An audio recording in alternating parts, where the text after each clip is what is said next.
Hello everyone, hello teachers. I'm Hami and my teammate is Huyền Linh. Today we are going to talk about control patterns and communication taxonomies. Uh, in our presentation, we will introduce the model by Hofstede, which is the six control dimensions. Then we will also examine how it is manifested in specific control contexts. And next, we will evaluate the strengths and limitations of the model. So, let's move to the first part, which is the model introduction. In the late 1960s, Hofstede developed a model of control dimensions based on research over 110,000 employees. Initially, the model consisted of four main dimensions, but later he added two more. These six control dimensions are often viewed as opposing pairs, including power distance, individualism and collectivism, masculinity and femininity, uncertainty and avoidance, long-term and short-term orientation, indulgence and restraint. These dimensions are opposing, as I have mentioned before. So let's dive deeper into each of these category. First is the power distance. Hofstede describes power distance as the degree to which people in an organization accept an unequal distribution of power. In traditionally structured organizations, power distance is often large. Managers and officers make decisions while employees or subordinates merely carry them out. Communication channels and power structures are strictly maintained. On the other hand, in startup and modern management companies, organizational structures have fewer levels of management. Communication is more open between employees and management, and employees have more opportunities to speak their voice freely. The second dimension, which is individualism and collectivism, discusses whether an individual or an organization prioritize individualism or collectivism. When it comes to individualism, each person focuses on self-development and personal achievement, like I work to fulfill my potential, to succeed and to develop, to grow. Where, Whereas when it comes to collectivism, people in an organization or group prioritize the common goal of the group, organization, or the team. For example, I work for the common goal of my team for the success of my group. The next category is masculinity and femininity. In cultures where masculinity is dominant, people often value competitiveness, success, and achievement. Success is valued by results, positions, respect, prestige, or recognition. People are trying to be better than others because working environments are highly competitive and focus on efficiency and individual achievement. Uh, Conversely, in cultures which are feminine, values like care, sympathy, and cooperation and humility are prioritized. People pay attention to close relationships, work-life balance, and teamwork. Success is not judged only by personal achievement but also quality of life. The fourth dimension, which is the uncertainty avoidance, uh, deals with how people react to changes. It is often understood as the degree to which people accept changes in their lives. Some cultures welcome changes and are willing to try new and unusual ideas and accept risks as a necessary part of growth. In these environments, changes are seen as opportunities to learn, change, and renovate. Therefore, people in such environments are more flexible and adaptable. In contrast, in some other cultures, people are afraid of changes and get uncomfortable with uncertainty. They want to maintain a stable state and they tend to follow rules and avoid risks. In such environments, changes often occur in a slow, gradual, and controlled way in order to avoid unwanted results. Next category is long-term and short-term orientation. This fifth dimension reflects how people view time, goals, and how they plan for their future. This dimension shows us whether a society is focusing on sustainable values or short-term benefits. In countries which value long-term orientation, people lead an economical, persistent life. They are also willing to sacrifice present benefits or gains to achieve bigger goals in the future. They are happy to invest time and effort in long-term plan, believing that success takes time. These societies pay attention to education, sustainable development, and long-term adaptability. Um, on the other hand, in countries which have short-term orientation, people tend to be more flexible and tend to focus on short-term benefits. They prioritize immediate results and value meeting present needs over long-term goals. The last category is indulgence versus restraint. Uh, this category reflects how people perceive happiness and pursue happiness in life. This dimension illustrates the degree to which a society allows individuals to satisfy their needs, emotions, and desires. In countries where indulgence is dominant, people live the way they want and pursue what they think would bring them happiness. They focus on life enjoyment, personal growth, and personal self expression. Such cultures also promote optimism, creativity, and freedom. Therefore, people have more opportunities to explore life, discover more about themselves, like, what their hobbies are, and to pursue their passion. In contrast, in cultures which are restrained, people desires and individual behaviors are tied to social conventions and moral standards. People tend to control their feelings and avoid showing their desires. They tend to follow rules and moral standards. Therefore, seldom freedom is lower, and pursuing personal happiness is secondary to social duty and community's expectations. Next part is how the model is manifested in specific cultural context, which is presented by my teammate. Okay, thank you, Hami. And now I'm going to talk about how the model is manifested in specific cultural contexts. For example, in classroom or workplace. First is the examples of individualism and collectivism. So you can look at the table here. There's the between the Vietnam and the United States. The Vietnam with a score of 20 is a collectivist society. People tend to have strong and long-term attachment to the group they belong to, which includes the nuclear family, extended family, or broader social relationships. On the other hand, in the United States, people are often encouraged to do what they believe is right and to care less about what others think.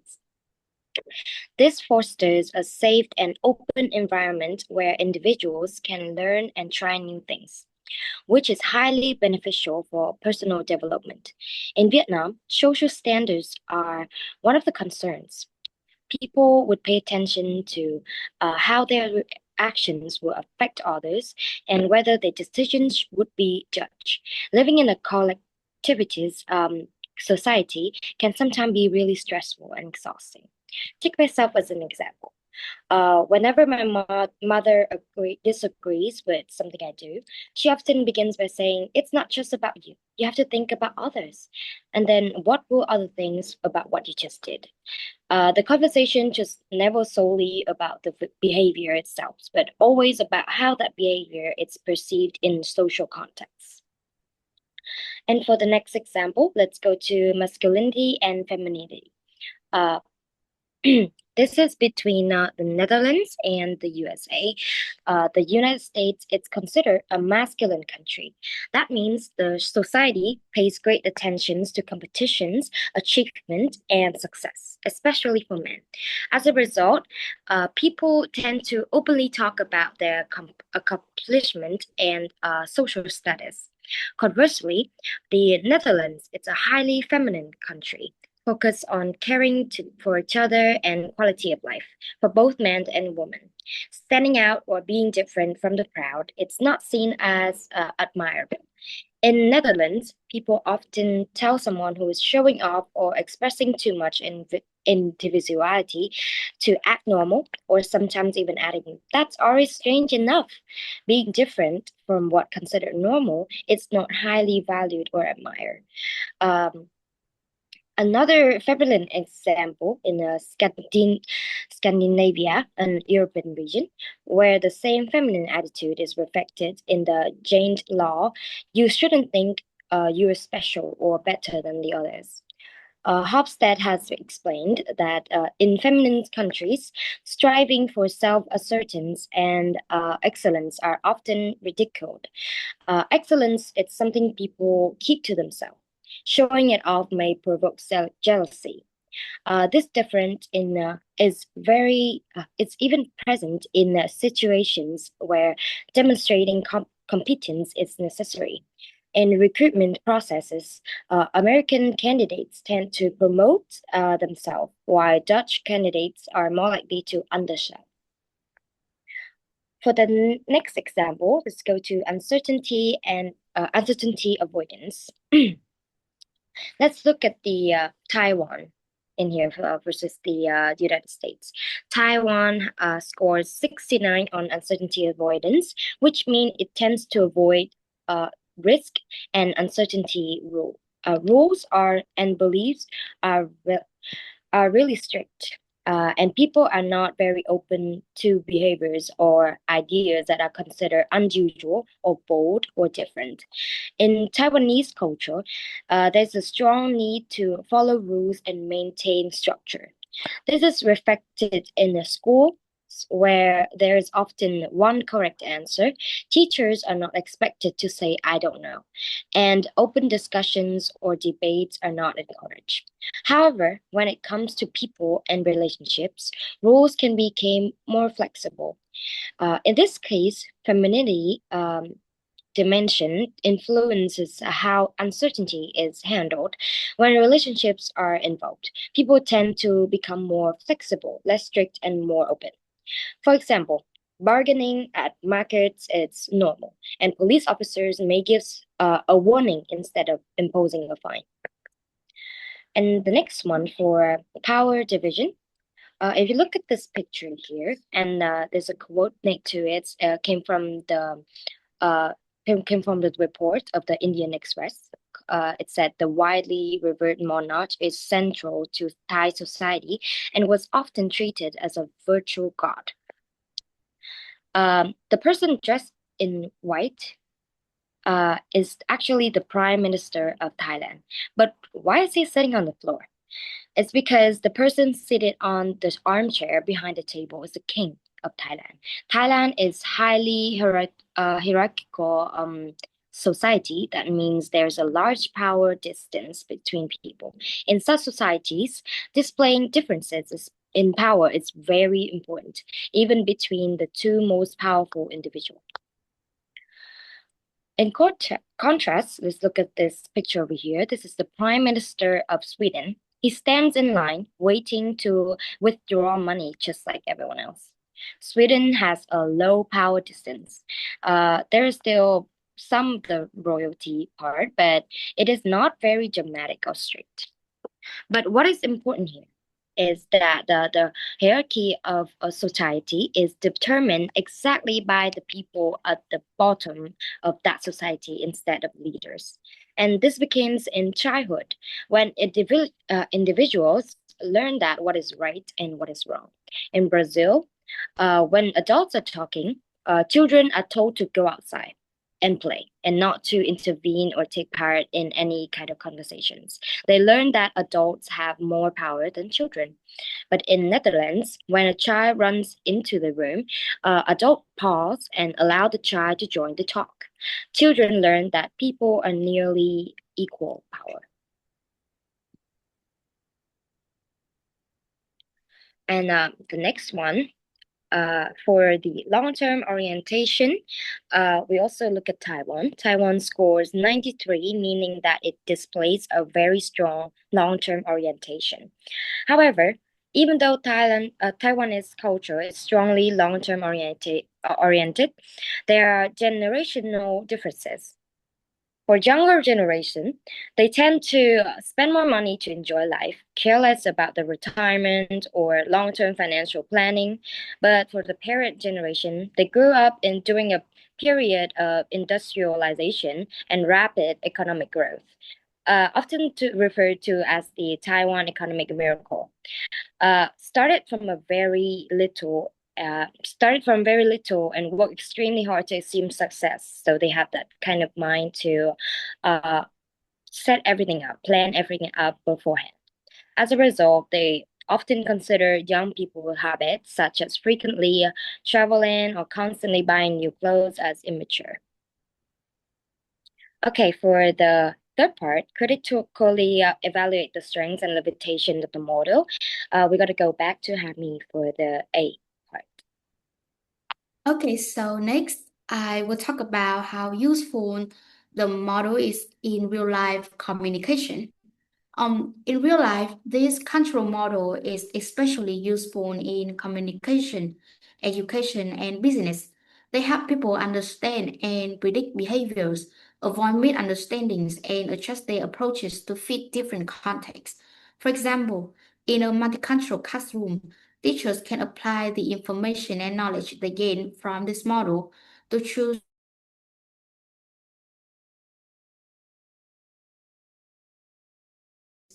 it gives us a starting point, what we should pay attention to, and where possible opportunities might be when we are designing products for users in countries we do not fully understand.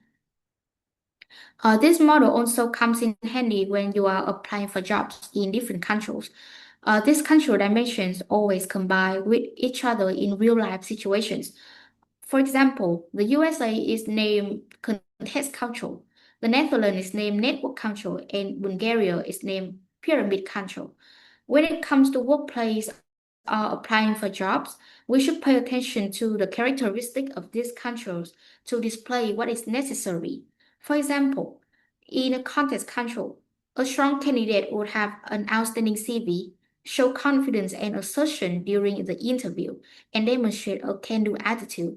While in a pyramid control, the CV needs to be detailed. Applicants should show loyalty and ask questions politely to avoid confrontation. And it is important to show who you know to build relationship within the company. In a context control, what comes first? That is about what needs to be done and when. In a pyramid control, relationship come first, meaning that you need to build relationship first and get the work done.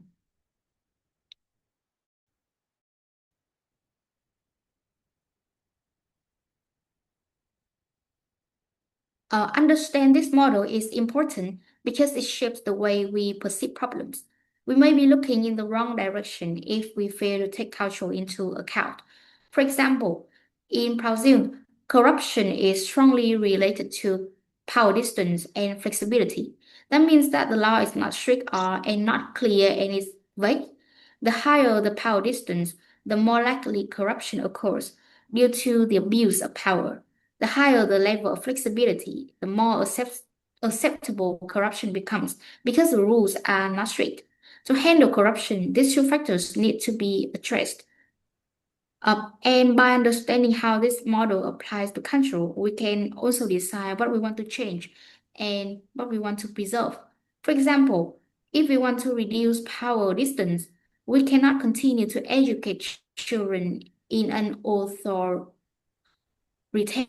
way because a hierarchy education teaches children to accept unequal power and not question authority. They would learn patterns of behavior and later reproduce them in society. And we can also make changes to what we think is not right by recognizing our own biases, understanding our own values, noticing how these values affect the way we judge each other, and learning about other country values and trying to understand them from their perspectives rather than on our own. For the last part, which is does this model oversimplify controls, I will leave it to my teammate. Okay, so for the last part, Does this model oversimplify the cultures? Alongside its usefulness in real-life communication, the model also has some limitations. Firstly, cultural boundaries are difficult to define using geographical borders, but the model views people in a country as a single unit without taking subcultures or regional differences within the same nation into account. In addition, culture is constantly changing over time, but these changes are not always illustrated in the model. Most importantly, designing and forming the model based on average values can lead to wrong results or interpretation because individuals are different from one another, even though they are in the same country or region or subcultures. Hofstede models only presents a generalized image of people within a country. This raises an important question. How many individuals actually match that average? Therefore, it is crucial to combine this model with other research methods to learn more about individual and cultural diversity. This is our presentations from Đào Phạm Huyền Linh and Nguyễn Hà My. Thank you for listening.